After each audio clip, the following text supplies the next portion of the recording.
TV star Vicky Pattison's father is an alcoholic.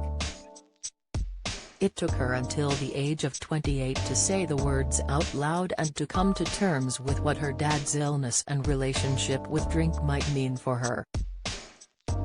"My childhood is peppered with moments that I thought were normal, that as an adult I've discovered weren't," Pattison, 34, says.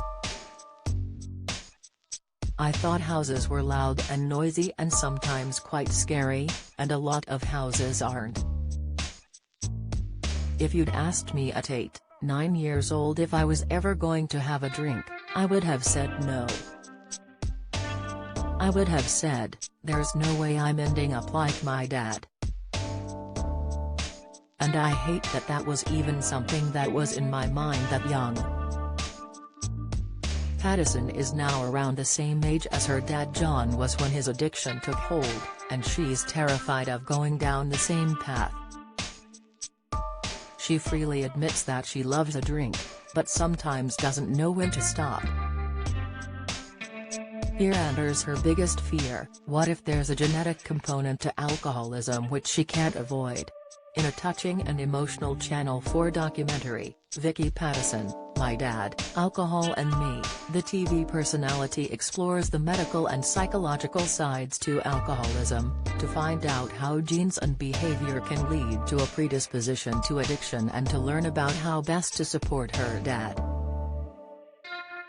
"My biggest fear was that I'd find out something about me or my dad that I didn't like. Or I find out that, well, maybe you are actually just going to be an alcoholic because your dad is, and you can go on all the fitness retreats you want and you can do all the dry Januaries you like, but you're going to hurt your kids," says Pattison, who confesses in the documentary that she's scared to have kids in case she ends up like her dad. "That would have been pretty much the worst." Pattison made her name as a party girl on Geordie Shore in her mid-20s, a reality show which, from its first series in 2011, became infamous for its bold and brash stars and rowdy, boozy nights out. While she admits there are parts of the show she doesn't remember filming because she was drunk, and that the show probably perpetuated the drinking culture she isn't proud of, Pattison maintains Geordie Shore is absolutely not the reason why she has a complicated relationship with alcohol. "I'm a person who completely has always lived life to extremes," she says. "Obviously I have an addictive personality, we've seen that my dad also shares those qualities. I am a people pleaser and I want to be what everyone wants me to be," she adds, describing how hard it has been to shake that version of Vicky from Geordie Shore.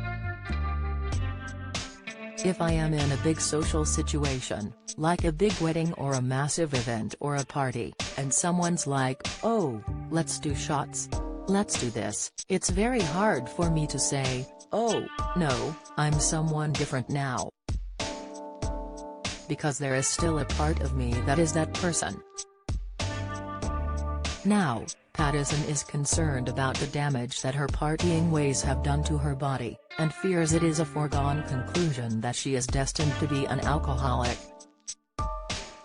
To understand her risk level, Pattison undergoes medical screening to find out if her lifestyle has done irreparable damage, and to assess her psychological approach to alcohol and how similar this is to her dad's, confronting some uncomfortable truths about her own relationship with alcohol and about her dad's health.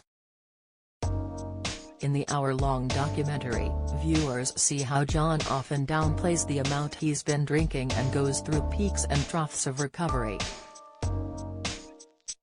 In a particularly heartbreaking segment, John suffers a relapse after a period of sobriety. Pattison explains how he drank constantly, consistently for 2 weeks at Christmas, a high-risk time for addicts, which breaks her heart. She's desperate to find a way to speak to her dad honestly about accessing the help he needs, and about how much his addiction hurts her, and this means a dose of tough love. "We all need a bit of tough love," she says.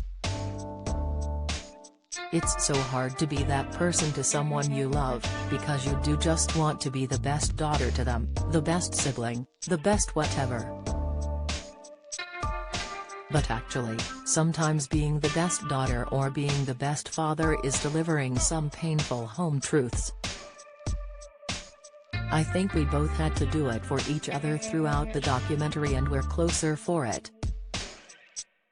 I know there's going to be moments where he loses his battle with his addiction. It's not linear, this disease, by any stretch of the imagination. I have a better understanding of it now, I'm really mindful. So our relationship's better than it's ever been. A pivotal moment is when Pattison realizes that she needs to stop enabling him and placating his behavior, as she meets two women who've lost their dads to alcoholism. I would be the first to admit, I'm really ignorant. I've buried my head in the sand with my issues with alcohol and my dad, just hoping naively that it would get better, she says. But I felt like they were the first people I'd really met that I spoke honestly about it with. They understood. They obviously don't have the luxury of being able to tell their dads things anymore because they both lost them, but it made me realize that actually I am in a really fortunate position to still be able to say all those things to my dad, rather than having to talk to his gravestone. Thankfully, it isn't too late for Pattison to have those difficult conversations with her dad. It's also not too late for her to change her relationship with alcohol, to focus more on moderation and to stop herself from getting drunk and becoming someone she admits she doesn't like. More than anything, I felt desperately grateful that it wasn't too late for mine and my dad's relationship and to say all the things I wanted to say, she says. There's plenty of times we could have lost my dad, so plenty of moments where I could have been in the same position as those ladies. I just felt really grateful that I wasn't. Vicky Pattison, My Dad, Alcohol and Me will air on Tuesday, August 2nd on Channel 4 and All 4.